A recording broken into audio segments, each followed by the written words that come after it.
젊은 부자님들 안녕하세요. 모든 재테크를 거미줄처럼 연결하고 있는 재테크 슈퍼거미 법학자 훈우입니다. 오늘도 중요한 정보만 쉽게 설명드리겠습니다. 오늘의 제목은 대선 후보죠. 최재형주 초강세 이렇게 제가 잡아봤는데요. 오늘도 어제에 이어서 최재형주가 초강세였습니다. 상한가 종목이 무려 4종목이나 나왔고 1위부터 10위 상승 종목 중에 반 이상을 차지했습니다. 그만큼 제가 항상 말씀드리죠. 못 가고 있는 종목을 저점 매수하기보다는 강한 섹터를 매수해야 바로바로 수익이 날 수도 있고, 또 그런 것들도 뭐 바로 수익이 난다고 해서 단타가 아니더라도 장기 보유하기에도 신고가도 돌파도 하고 충분히 더 큰 수익을 낼 수 있기 때문에 못 가고 있는 섹터들에게 관심을 갖지 말고 일단은 현재 주도를 하고 있는 주도주 섹터를 하는 것이 지금 대비하는 것들이 현재 지금 7월 장에서는 맞다라는 말씀을 여러 번 드렸었는데요. 그래서 오늘도 가장 강한 섹터인 최재형주의 이제 신규 편입된 종목들을 다시 정리를 해드리고, 그 다음으로 강한 섹터인 뭐 배터리 소부장, 그다음에 메타버스 순환매, 원전주, 그다음에 효성그룹까지 제가 한번 다시 체크를 해드리겠습니다. 그리고 또 배터리 소부장 중에 에코프로 BM, 에코프로, 에코프로 HN 모두 이렇게 계열사들이 다 강하죠. 그쪽도 한번 제가 전체적으로 체크를 해드리겠습니다. 제가 그리고 오늘 지금 3시 16분인데요. 매주 목요일은 제가 훈훈 농장에 가다 보니까 이렇게 서울에 도착하면 12시가 넘어요. 금요일 12시가 넘는 거죠. 그래서 제가 금요일 또 아침에 회사를 출근해야 되는데 어쨌든 밥도 이렇게 먹고 훈훈 농장에서 가져온 그 인삼으로 이렇게 고기를 간단하게 먹고서 지금 3시부터 방송을 시작하니까 하여튼 매주 금요일은 새벽 방송이 좀 늦을 수도 있다 정도만 알아두시면 될 것 같고요. 그래도 어쨌든 출근길에 출근 전에는 꼭 들을 수 있으니까 뭐 그 정도 생각하시면 될 것 같습니다. 그래서 오늘도 주요 지표 먼저 체크해 보고요. 뉴스, 한국, 미국 증시 분석, 그다음에 단타하고 대형주 이렇게 한번 소개를 해드리려고 하는데요. 그 전에 제가 이제 매일 복귀를 해드리잖아요. 제가 그 전날 말했었던 것도 종목이 어떻게 됐나 체크해드리는데, 식스업 같은 경우는 오늘 못 갔는데 그 이유가 일단은 확진자 수가 줄고 있죠. 확진자 수가 1,500명대로 줄고 있어요. 오늘은 물론 1,600명이긴 했지만 현재 시간 코로나 라이브를 확인하면 1,500명대거든요. 그러니까 제가 그랬었죠. 1,600명대에서 점점 더 늘지 않는 이상은 진단키트주가 소멸될 수밖에 없다라고 이틀 전에 말씀드렸고, 그러다 보니까 어제인 목요일에도 진단키트주가 굉장히 하락을 했죠. 그리고 수요일에도 하락을 했고요. 수요일에도 제가 더 늘지 않으면 하락한다고 했는데 수요일부터 이제 하락하기 시작해서, 그러다 보니까 이게 시스웍이 진단키트 관련주였거든요. 그러다 보니까 아무래도 진단키트 전체가 섹터가 힘을 전혀 못 쓰다 보니까 이렇게 하락을 하게 됐고, 그리고 제가 항상 단타 종목은 주의사항을 말씀드리는 게, 장초에 시작하고 3분 정도 하락을 하는 게 포착이 되면 좀 높게 시작하더라도 저는 이제 반등 생각하지 말고 들어가지 말라고 이렇게 여러 번 주의사항을 드렸었죠. 그래서 여기도 마찬가지로 그런 패턴으로 장초부터 조금씩 흐르는 패턴이었기 때문에 절대 시초가에 들어가지 마시고, 시초가 매매는 사실 약간 고수의 영역이지 입문자들의 영역이 아니거든요. 왜냐하면 거기에 대한 대응을 못할 수도 있기 때문에. 그래서 어쨌든 그런 상황이었고요. 그 대신에 오늘 DJI로 수익 낸 분들은 많다고 제가 안 그래도 댓글도 여러 명 남기셨는데, DJI 같은 경우는 시초가가 이제 7%로 시작해서 약 한 22%까지 올라갔다가 이제 이렇게 소멸되는 형태로 흘러서 한 많게는 한 10% 정도, 그리고 적게는 한 5% 정도 수익을 내신 분들도 있었습니다. 그리고 인터파크도 제가 언급을 드렸었죠. 인터파크하고 한샘을 어저께 비교를 하면서, 인터파크 같은 경우는 아직은 매각 대상이 결정이 정확하게 되지 않았기 때문에 아직은 여전히 시장 가치가 존재하고 또 시총도 작은 상황이라서 충분히 상승 여력이 있다고 말씀드렸는데, 장초에 약하게 시작을 했지만 한 25%까지 상승을 하고 이렇게 마감을 해서 한 10% 정도 이렇게 수익을 냈다는 분들이 몇 분 있으셨고, 그다음에 한샘 제가 말씀드렸었죠. 한샘은 이번에 못 갈 거라고 분명히 어저께 말씀드렸고, 그 큰 이유 중에 하나는 일단은 시총이 너무 커요. 시총이 너무 크고 어저께 확정이 됐죠. 그 매각 대상이. 그렇기 때문에 제로 소멸로 오늘 하락할 것이라고 말씀드렸고, 제가 어저께 증권사 레포터도 인용을 하면서 적정 주가를 이미 넘어섰다. 설사 인수를 당한다고 해도 적정 주가를 넘어섰기 때문에 메리트가 없다고 어저께 이제 매수하지 말 것을 말씀드렸고, 저 같은 경우도 매도를 했다고 제가 캡처한 것까지 보여드리면서 설명을 드렸었습니다.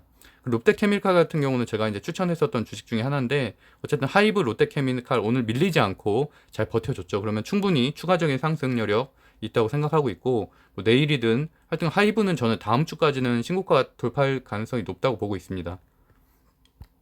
그리고 이제 제가 7월 4일 딱 열흘 전이죠. 7월 4일에 추천한 대형주들도 오늘 다 날아갔는데 어쨌든 효성화학, 효성첨단 소재가 11.62%. 그래서 효성화학이나 효성첨단 소재는 제가 7월 4일 날 추천드렸을 때 기준으로 해서 30% 이상 상승을 했죠.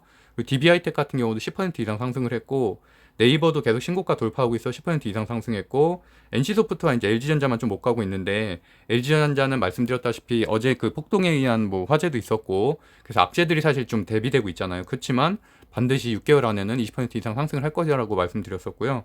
그다음에 뭐 LS도 최근에 흐름 좋죠. 계속 상승을 하고 있고 NC소프트도 최근에 뭐 아시다시피 오딘 때문에 지금 배출 순위에서 밀리면서 하락을 했지만 다행히도 오늘은 그래서 한 3% 정도 반등을 했습니다. 그리고 11월 저는 사실 말씀드리는 것처럼 한 두세 종목 정도만 하루에 그 대형주를 말씀드리잖아요. 막 10종목을 말씀드리고 그중에서 한두 종목 들어 이렇게 막 맞춘 거 가지고 이렇게 뭐 유세를 떠는 게 아니라 보통 많아봐야 대형주 두 종목 정도 말씀드리고 있거든요. 그 7월 11일에 이제 LG 이노텍 제가 말씀드렸었는데 그때 효성 첨단 소재도 한 번 더 강조해서 말씀드렸었고요. 왜냐하면 효성 첨단 소재가 차트상으로도 봐도 더 올라갈 자리가 분명히 있는데 어떤 분들이 막 비싸다고 주변에서 하는 분들이 많아서 이미 너무 많이 오른 거 아니냐라고 해서 제가 그 걱정하지 마시고 실적 시즌에는 효성 사도 충분히 올라간다고 강조해서 말씀드렸었고 LG 이노텍도 그때 말씀드리고 나서 오늘 이렇게 7%가 상승을 했죠. 제가 11일에 말씀드렸었으니까 이때 말씀드렸었고 그러니까 한 8%, 9%까지 이제 수익을 낼 수가 있었던 자리였죠. 네, 어쨌든 그래서 이렇게 좋은 기업들 그리고 또 이제 애플 그 이슈가 있잖아요. 애플 아이폰 이슈가 있어서 이제 LG노텍에서 상승을 하게 됐었고 그다음에 오늘 전체적으로 살펴보면은 제가 말씀드리는 것처럼 확진자 수가 현재 1,600명대를 유지하고 있는데 오히려 감소를 하고 있죠. 그러다 보니까 진단키트주가 못 간다고 제가 화요일부터 계속 말씀드리고 있었고 그러다 보니까 오늘 전체 다 진단키트주가 약세죠. 약세고 그다음에 최재형주에 대해서 어저께 말씀드렸죠. 최재형주가 수요일에 최재형 씨가 수요일에 이준석 대표와 통화를 하고 목요일에 권영세 의원 만나서 입당 논의가 되면서 기사가 완전히 도배가 되고 있죠. 반면에 윤석열 씨 같은 경우는 지금 계속 지금 뭐 와이프 그다음에 이제 장모 문제 때문에 공경을 겪고 있잖아요. 그리고 특별하게 뭐 이벤트도 없고 그러다 보니까 어떻게 보면 주가가 좀씩 빠지고 있고 반대로 그 대항마인 현재로서는 이제 최정주가 굉장히 상승을 하고 있는데 그런 것들은 이제 주식에서도 바로 나타나죠.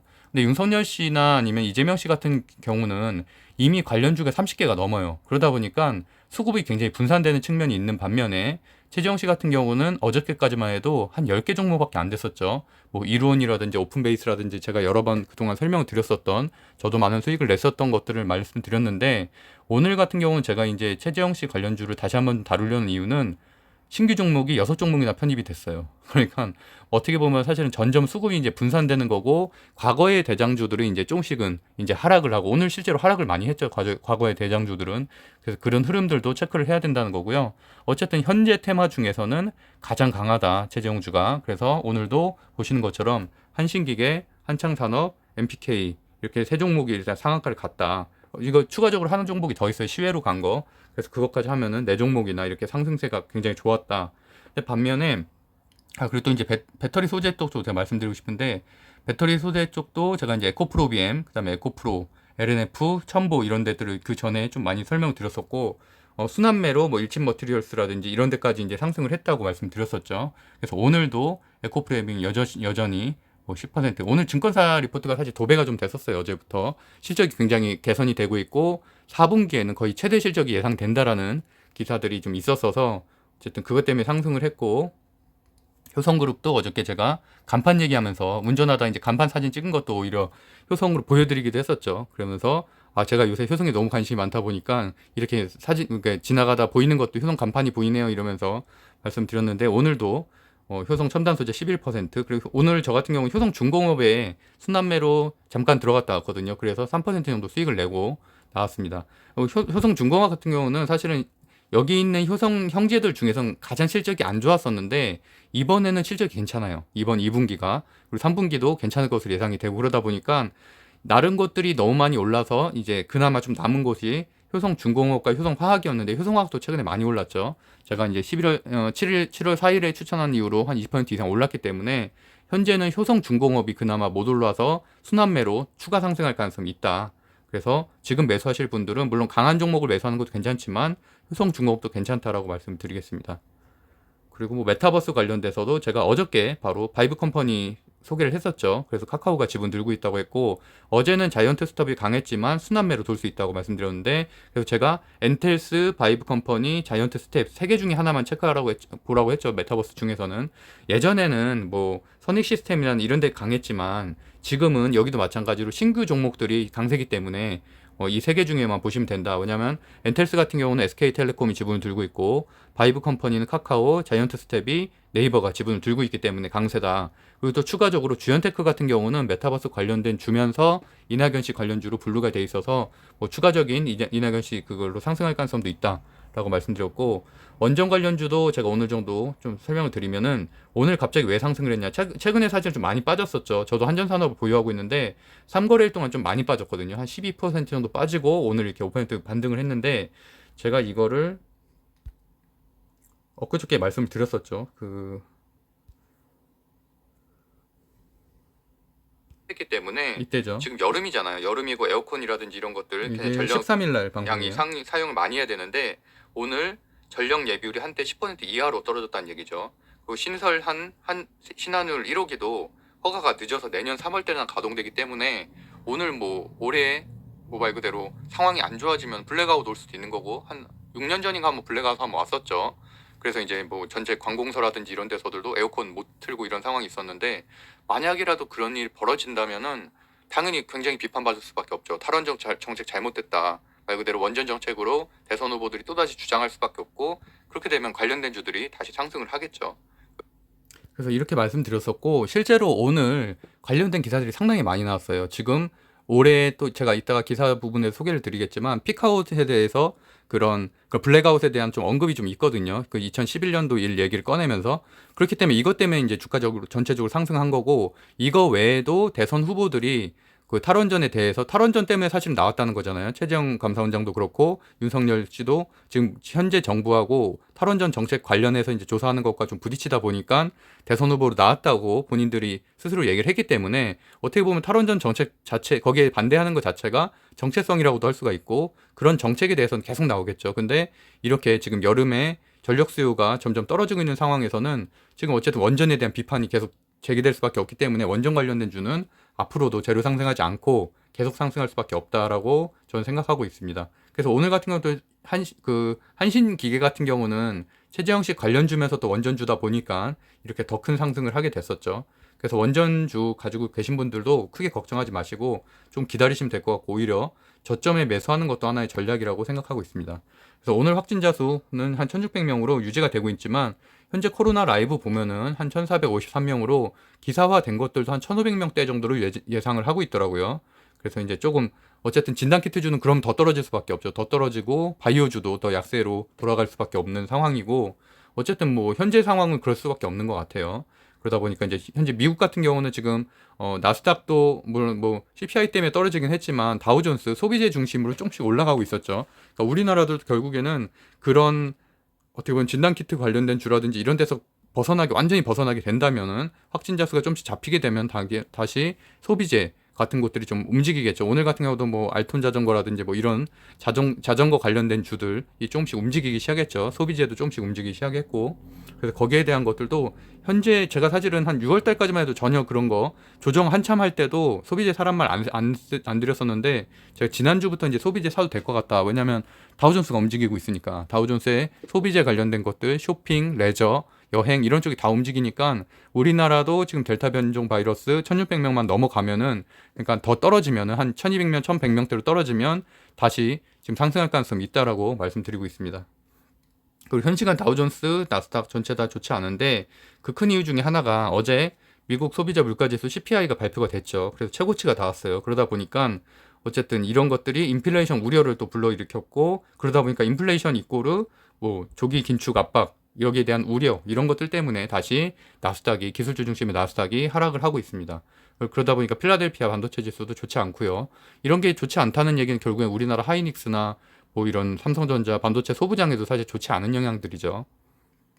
그리고 대만 가권 지수도 오히려 1% 상승을 했는데, 대만 가권 지수도 제가 항상 체크를 하고 있죠. 아시아 증시인데 오늘도 중국 증시도 오르고 우리나라 증시도 올랐어요. 물론 일본 같은 경우는 사실은 확진자 수가 지금 1,300명씩 나온다고 하죠, 도쿄에만. 그래서 그것 때문에 뭐 올림픽도 무관중하고 이러다 보니까 주가가 안 오르고 있지만, 어쨌든 이머징 마켓인 우리나라나 뭐 이런 것들, 대만이나 이런 것들도 지금 수급이 지속적으로 좀 들어오고 있다는 거고, 좀 긍정적인 거는 외국인 수급이 지금 이틀 연속으로 매수세로 들어오고 있어요.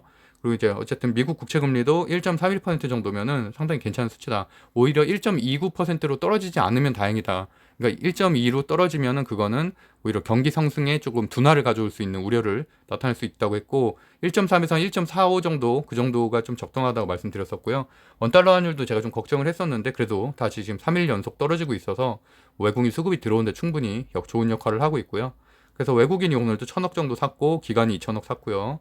코스닥에서도 외국인이 한 1,200 정도 매수세를 하는 상당히 강한 흐름을 보이고 있고, 코스닥 같은 경우는 오늘 신고가 달성을 했죠. 그래서 어쨌든 1000포인트 1000을 어쨌든 지지 기반으로 해서 계속 이상으로 상승 중이다라고 말씀드렸고, 가상화폐 같은 경우는 현재도 오늘 좀 많이 떨어지고 있는데 한 마이너스 5%에서 7% 정도 떨어지고 있어서, 뭐 아무래도 가상화폐 관련주에는 사실 좋지는 않지만 주식시장 전체에는 긍정적인 영향이라고도 볼 수 있습니다. 그리고 제가 이제 이것도 매일 체크해드리죠. 백신 접종자 현황이 미국과 같은 경우는 2차 접종까지 끝난 사람들이 한 50% 가까이 되고, 우리나라는 아직까지는 12% 정도 되지만 결국엔 시간의 문제다. 그러다 보니까 그래서 제가 이제 월요일부터는 진단키트주 사지 말라고 말씀드렸고, 고점인 분들 다 정리해야 된다고 말씀드렸었죠. 이게 갑자기 막 1,800명, 2,000명으로 늘어나지 않는 이상은 다시 반등할 가능성은 적다라고 말씀드렸습니다. 주요 뉴스 먼저 체크해드리면은 확진자 수가 이렇게 줄고 있다는 내용이고요.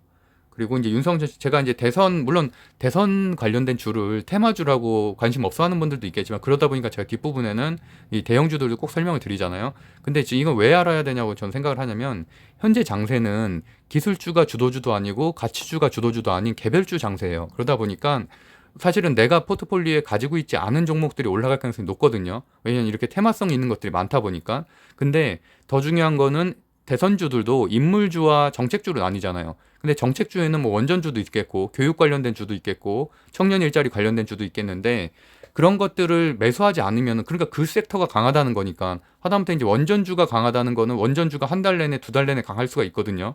왜냐하면 대선 정책에 계속 언급이 될 거기 때문에. 그렇기 때문에 대선 후보들이 어떤 정책을 내는지, 그리고 어떤 사람이 지지율이 높은지를 알아야지만 그 주식을 선점할 수가 있어요. 조정이 올 때 살 수가 있다는 얘기죠. 그렇게 되면은 오늘처럼 최저주 날아갈 때 어제만 사놨어도 상당히 수익을 크게 낼 수가 있다는 얘기죠.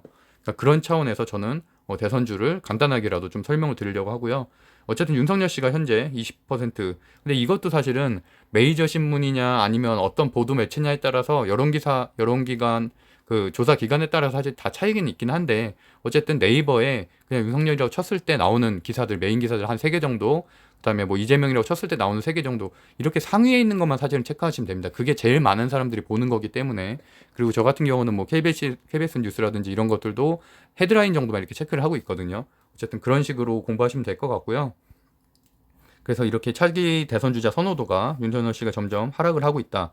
그 다음에 이낙연 씨가 최근에 이제 급부상을 했기 때문에 이낙연 씨 관련된 주가 화요일에 급등을 했었죠. 그래서 제가 정리해드렸었고, 근데 이제 이낙연 씨 관련된 주도 조금 아쉬운 거는 어저께 다른 신문에서는 또 반대로 뒤집어진, 그러니까 이낙연 씨가 이재명 씨와 거의 이렇게 필적하는 결과가 나온 것 때문에 상승을 했었는데, 그 다음 날에는 오히려 반대 결과도 좀 많이 나왔었거든요. 그러다 보니까 여전히 아직까지는 여권에서는 이재명 씨가 더 강하다라는 인식이 있어서 뭐 관련된 주도 마찬가지로 이낙연 씨 관련된 주가 상승을 못 하고 있는 상황이고, 그럼에도 불구하고 요번에 이제 또 대선이 여당의 그런 경선 과정이 좀 길어지게 될 가능성이 높으니까, 그렇게 되면은 뭐 이낙연 관련주도 반등할 가능성이 충분히 있죠. 그리고 이제 윤석열 씨가 17일에 광주 방문을 한다는 것. 그래서 특별한 사실 이벤트가 없기 때문에 오늘도 사실 반기문 총장 만난 게 좀 아쉬운 게, 완전히 묻혔어요. 최재형 씨가 입당을 하고 지금 입당을 했잖아요. 입당 선언을 하면서 그 기사들이 아침부터 도배가 되면서 반기문 총장을 만난 게, 같은 시간에 만난 게 좀 묻혀있는 상황이 됐거든요. 그러다 보니까 관련된 주들이 거의 못 갔어요. 하여튼간 어떻게 하필 또 같은 날에 그렇게 돼가지고. 근데 그러다 보니까 이제 17일에는 어쨌든 광주 일정이 잡혀 있어서 이때 뭔가 유의미한 정책이나 유의미한 메시지를 던졌을 경우, 뭐 개헌이라든지 뭐 이런, 왜냐면 이게 그 광주 정신이나 이런 것들을 헌법에 담겠다는 말을 한다든지 뭔가 좀 임팩트 있는 뭔가를 하면 당연히 추가 상승은 있을 수도 있겠죠. 그리고 오늘 MBC 뉴스를 제가 캡처를 해온 건데 여기도 써 있는 것처럼 대선 후보에 대한 내용이잖아요. 근데 최재형 씨 국민의힘 전격 입당이 메인이에요. 그 다음에 윤석열 씨 반기문 면담이 뒤에 나와 있죠. 그러니까 이것만 봐도 알 수가 있죠. 전체적인 흐름을. 그리고 뭐 전체적인 내용이나 분량이나 이런 것들도 최재형 씨가 훨씬 더 강하다는 얘기고 그게 당연히 주가에도 반영이 그대로 될 수밖에 없죠. 써 있는 것처럼 메인 기사가 최재형 씨 관련된 주고 이번에 입당을 했다, 입당을 선언했다는 얘기고 그 내용들도 다 전하고 있고요. 뭐 정당에 들어가야 정치를 변화시킬 수 있다. 정권 교체를 이룰 중심은 국민의 힘이다. 뭐 이런 식으로. 그 다음에 이제 뒷부분에 윤석열 총장, 반기문 유엔 사무총장 만난 거 간단하게 나오죠. 그러니까 이게 지금 현재 상황이라는 거예요. 이것만 봐도 알 수가 있죠. 그러다 보니까 이렇게 최재형 씨 관련된 주가 날라갔고 그래서 여기에 제가 써 있는 것도 한번 캡처를 해 놓으셔서 오늘은 어쨌든 한신기계, 한창산업, MPK 이런 데가 굉장히 강했거든요. 오늘 처음 보는 곳들이 좀 많으실 거예요. 그러다 보니까 이렇게 새로 신규 편입된 종목들이 상당히 많다는 거예요. 뭐 딜리나 우림기계, 일지테크. 근데 반면에 오픈베이스나 이루온 같은 과거에 막 300%씩 올랐었던 한 3달 만에 300% 이상 올랐죠. 그런 것들이 오히려 오늘 좀 빠졌다는 거예요. 지금 여기가 지금 여기 써 있는 DJI를 제외하고는 오픈베이스부터 시작해서 뭐 영화금속, 서한, 파커스 이런 데가 다 최재형 씨 관련된 주로 지난달에 한참 재미를 봤었던 한 350%막 이렇게 올랐던 주식들이거든요. 근데 오늘은 이렇게 빠지잖아요. 오히려 아까 그 같은 최재형 씨 관련된 주제도 불구하고 신규 편입된 종목들이 이렇게 날아갔는데 이렇게 여기는 물론 장중에는 상승을 했었어요. 그래서 저 같은 경우도 이루온도 잠깐 들어갔다 나오고 오픈베이스도 잠깐 들어갔다 나오고 영화금속에서도 수익을 내고 나왔는데 어쨌든 그렇다는 얘기죠. 이런 흐름들을 꼭 파악을 하고 있으셔야 된다는 얘기예요. 그래서 신규로 진입할 땐 당연히 과거에 지금 현재 강한 종목에 들어가는 게 낫죠. 이 중에서 좀 덜 오른 종목들, 거래량 터진 종목들 중심으로 해서 그렇게 그 정도 설명드리고요. 그 다음에 이제 여권의 대선 경선이 9월 말로 연기가 됐다. 그래서 당연히 이재명 씨가 불리할 수밖에 없죠. 이렇게 길어지게 되면. 왜냐면 후보가 빨리 확정, 대세론일 때 빨리 확정이 되면은 그러면은 뭐 다른 분들은 아무리 뭐 그 이후에 이렇게 주목을 받아도 의미가 없는 건데 9월 말로 연기된다는 얘기는 2달이라는 시간이 더 길어지기 때문에 어떻게 보면 현재 이낙연 씨가 2위를 차지하고 있는데 이제 그런 것들이 소폭 올라갈 수도 있고 어쨌든 검증의 시간이 늘어나게 됐다. 그래서 그런 부분이고 아직 확정된 건 아니지만 그럴 가능성이 높다. 현재 4단계 때문에. 그리고 이낙연 씨가 지지율 약진되는 기사들도 상당히 많이 나오고 있고 그래서 이재명보다 뭐 이낙연 씨가 우세하다라는 기세도 나오고 있고요. 근데 이게 마다 틀려요. 저런 조사마다 틀려서 사실 이게 정답이다라고는 할 수 없는데 어쨌든 이런 기사들도 나오고 있다 정도로 체크하시면 될 것 같고요. 오늘은 뭐 토지 독점 규제 3법 발의 뭐 이렇게 뭐 정책 같은 것들도 말하긴 했지만 특별히 이슈가 주가에선 이슈가 되지는 않았었어요. 그래서 이제 원전 제가 아까 말씀드렸죠. 오늘 원전이 상승한 이유 물론 꼭 이것만이라고 볼 수는 없죠. 뭐 예를 들어서 반도체라든지 배터리라든지 딱 이렇게 주도하는 큰 섹터가 없기 때문에 원전주가 날아간 것도 있지만 그게 약간 반대급부로 해서 하지만 그래도 어쨌든 10년 만에 대정전 위기감이란 기사들이 아침 내내 쏟아졌거든요. 그러다 보니까 여기에 대해서 결국엔 그거죠. 전력이 부족한데 원전 탈원전 정책을 정부가 해온 게 문제라는 거를 연상시킬 수가 있잖아요. 그러다 보니까 전력 관련된 주들도 오늘 좀 올라갔거든요. 거기다가 플러스 원전 관련주까지도 올라갔다는 얘기죠. 그래서 지금 탈원전에 대한 비판 기사들도 이렇게 막 나오고 있고 그래서 블랙아웃 얘기도 나오죠. 제가 어제 그 13일에 방송으로 말씀드렸었던 왜냐면 저는 실제로 겪어봤거든요. 제가 그 당시에도 학교에 재직을 하고 있어서 학교에서도 막 시간 조교들도 막 일찍 퇴근시키고 한 2시간인가 하여튼 그 에어컨 하는 것도 막 제한을 하고 그랬었어요. 그 기억이 나서 이제 그런 말씀 드렸었던 건데 그런 일이 만약이라도 발생한다면 난리 나죠. 그럼 탈원전 정책 더 비판받죠. 어쨌든 그런 것들 그래서 이런 것들도 뉴스가 사실 메인 기사들이 엄청 많이 나오는데 그 중에서 좀 중요한 것들을 좀 고르는 그게 이제 딱 주가에 영향을 미칠 만한 뉴스들만 키워드로서 좀 검색하는 공부 습관도 가지시는 게 좋을 것 같고요. 어쨌든 그렇다는 얘기입니다. 그래서 원전 관련된 주들이 오늘 다 날라갔고 뭐 우리기술, 뭐 우르비텍, 한전산업, 한전기술, 한전 KPS 그래서 어쨌든 이렇게 뭐 일진파워도 그렇고 한전산업이나 한전기술이 거의 이 중에서는 뭐 대장이고 우리기술까지가 대장이죠. 그리고 이제 새로 추가로 편입될 가능성도 있고요. 뭐 한신기계나 이런 것들도 하여튼 이 정도 체크하시면 될 것 같고 요기요가 이번에 GS 리테일하고 어피니티에서 컨소시엄 한 곳에서 좀 인수될 가능성이 있다. 근데 사실 이거는 뭐 반드시 좋다고는 할 수는 없고 어쨌든 시너지 효과는 날 수도 있는데 오늘은 일단 안 움직였어요. GS 리테일 주가가. 그리고 오뚜기 진라면이 13년 만에 가격 인상하기 때문에 이제 이 관련된 식품주들 다 상승했고요.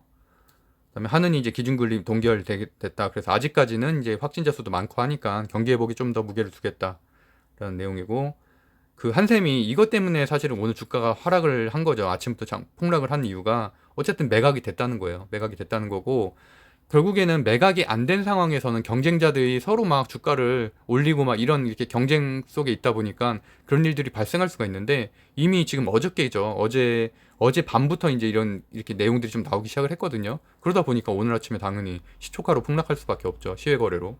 그래서 그런 내용이고, 그 대신에 이제 IMM 프라이버티 여기가 이제 한샘의 주인이 된 거잖아요. 근데 여기에서 또 지분을 갖고 있는 주식이 있어요. 뒷부분에 설명드릴게요. 거기는 오히려 내일 추가 상승할 가능성이 있죠.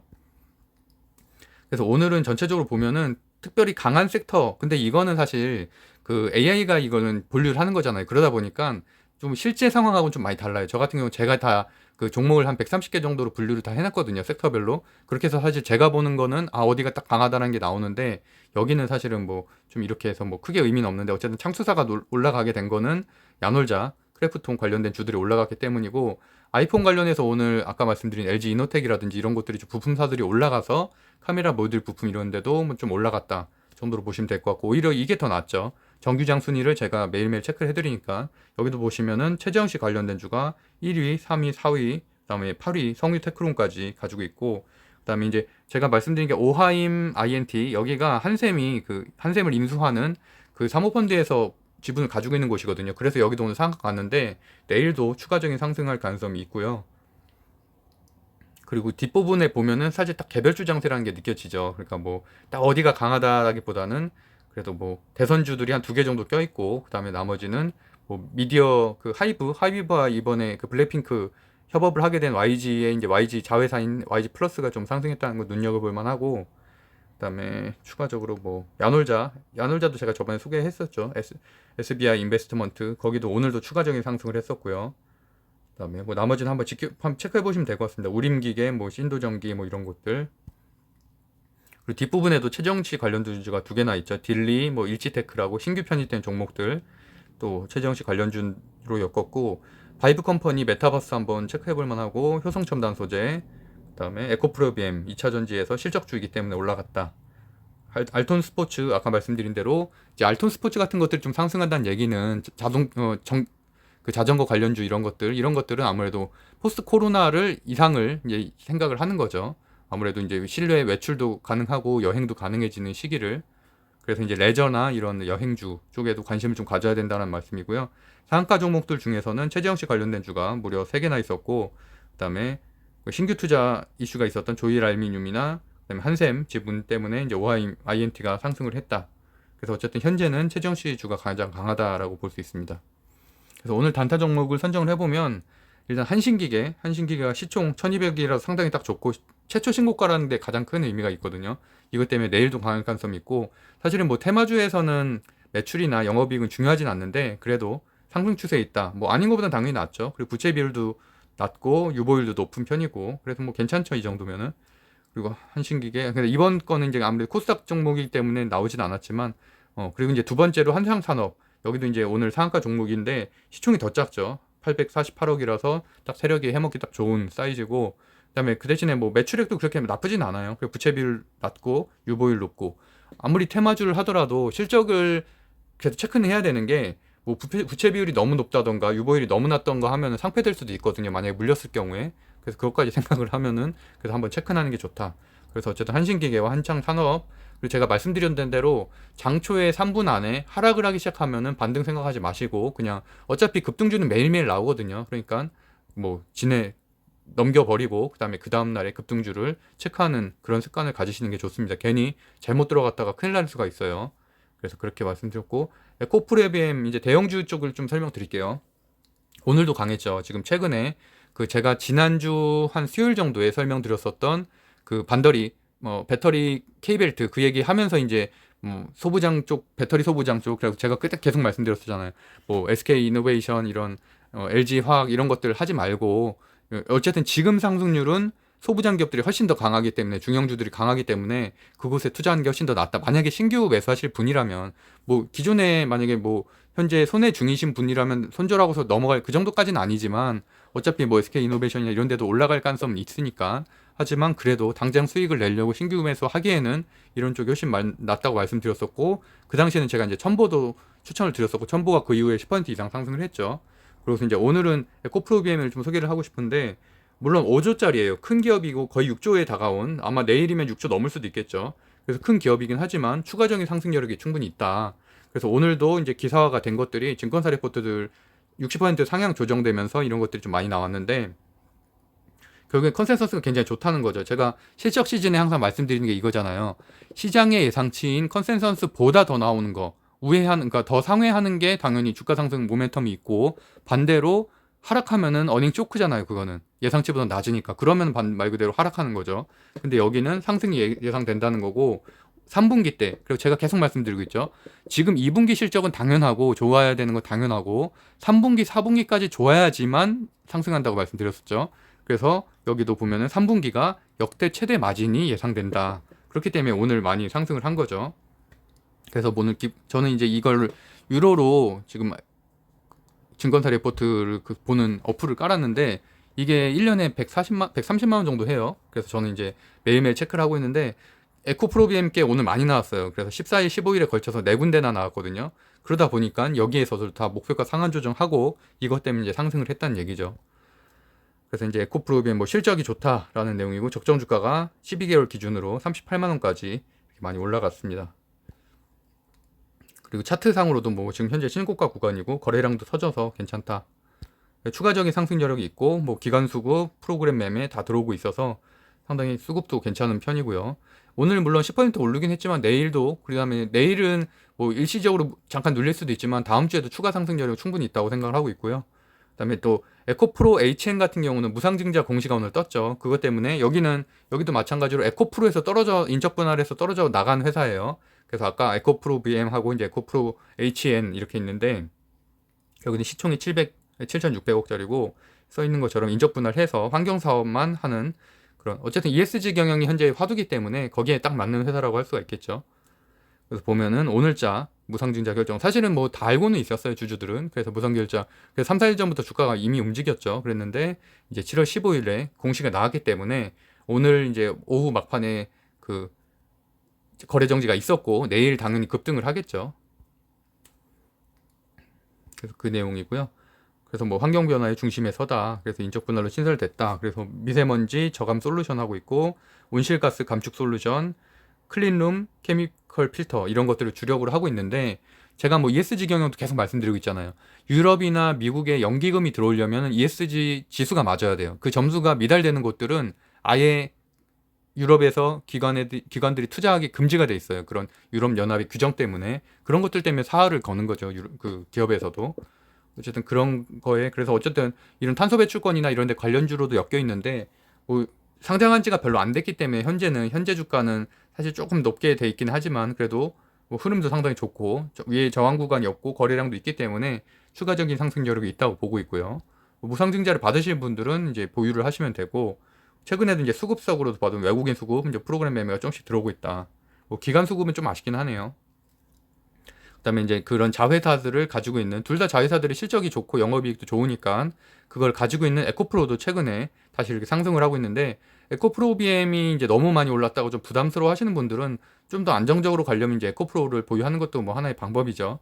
그래서 이것도 마찬가지로 신고가까지의 저항 구간이 적고, 그다음에 최근에 이제 거래량도 좀 있고 해서 충분히 추가적인 상승 여력이 있다 라고 정리를 해드리면 될 것 같습니다. 그래서 어쨌든 에코프로 BM을 저는 1순위로 추천드리고, 그 다음은 에코프로 HN, 그 다음에 에코프로, 이런 순서로 한번 정리해보면 될 것 같고, LNF 같은 경우도 비슷한 사업을 하고 있는데 저평가되어 있다, 시총이 훨씬 더 적자라는 이유로 그래서 최근에 많이 급등을 했었죠. LNF도 여전히 추가적으로 상승할 여력이 있다고 보고 있습니다. 그래서 뭐 테슬라하고도 이제 그 영업이익 그 2천억 그 거래 개진 것들 좀 있죠. 그래서 뭐 그런 부분에 대한 추가 상승도 있으니까, 어쨌든 여기 배터리 소부장 기업들은 충분히 앞으로도 추가 상승할 여력이 있기 때문에, 현재 뭐 배터리 기업이 못 가고는 있지만 어쨌든 하반기, 그래도 내년 상반기를 주도할 것은 전기차죠. 전기차가 점점점 증가하고 있고, 유럽이나 이런 데서도 계속 이제 전기차에 대해서 공격적으로 증설을 하고 있기 때문에 당연히 뭐 배터리 소부장 기업들은 올라갈 수밖에 없는 구조가 되겠죠. 그래서 이런 곳에 좀 관심을 가지시면 좋겠습니다. 그래서 오늘 거를 좀 정리를 해보면 어쨌든 내일 확진자 수는 한 1,500명대 정도로 코로나 라이브를 기준으로 하면 그러니까 결국엔 1,600명에서 줄어들고 있다는 게 핵심이죠. 그러다 보니까 바이오나 진단키트 관련된 주들이 좀 소멸 중이다. 그 바이오 중에선 당연히 코로나 치료제 관련된 주식들이겠죠. 그런 것들이 일단은 뭐냐면 최근에 한 달 정도 많이 올랐잖아요. 그렇기 때문에 거기에 대한 재료 소멸이 있는다는 얘기고 그렇다고 뭐 아예 폭락을 하고 이런 건 또 아니고 그러다 보면 점점점 하락을 하면서 다시 이제 다른 재료로서 올라가겠죠. 실적 발표라든지 이런 것들로. 그다음에 현재 어쨌든 강한 테마는 태제형주가 제일 강하다고 보고 그다음에 이제 메타버스, 배터리, 원전주도 지속적으로 저점 매수를 그러니까 조정 올 때마다 조금씩 매수를 하시는 거를 추천드리고요. 그다음에 실적 시즌이기 때문에 3분기, 4분기가 개선되는 걸 꼭 체크를 해야 된다. 2분기만이 아니라 그러다 보면 아무래도 뭐 코스피 기업 중심으로 갈 수밖에 없겠죠. 왜냐면 그 코스닥 기업들은 사실은 증권사 리포트가 안 나오는 경우가 많으니까. 근데 어쨌든 나오면 더 좋고요. 그래서 어쨌든 3분기, 4분기가 앞으로가 더 기대가 되는 곳들을 중심으로 매수하는 것들을 추천드리고요. 대형주보다는 지금 분명히 중형주 장세기 때문에 중소형주 중심으로 매수를 그러니까 소형주가 좀 겁나시는 분들은 중형주를 아까 말씀드린 그 에코프로이벤 같은 중형주를 매수하시면 됩니다. 네, 오늘도 제가 좀 늦은 시간까지 이렇게 했는데 어쨌든 저도 빨리 자고 아침에 회사를 출근해야 되기 때문에 어쨌든 제가 운영하고 있는 네이버 카페 젊은부자들도 한번 관심 있는 분들은 들어와 오셔서 다양한 재테크 스터디가 진행되고 있거든요. 그래서 뭐 경매, 부동산, 그다음에 뭐 아파트 청약 이런 다양한 강의들도 이제 4단계 하면 끝나면은 다음 달부터 진행을 할 예정이라서 체크해 보시면 될 것 같고요. 온라인으로도 수강생을 받고 있습니다. 네, 구독, 좋아요는 사랑입니다. 오늘도 행복한 하루 보내세요. 법학자 훈이었습니다. 감사합니다.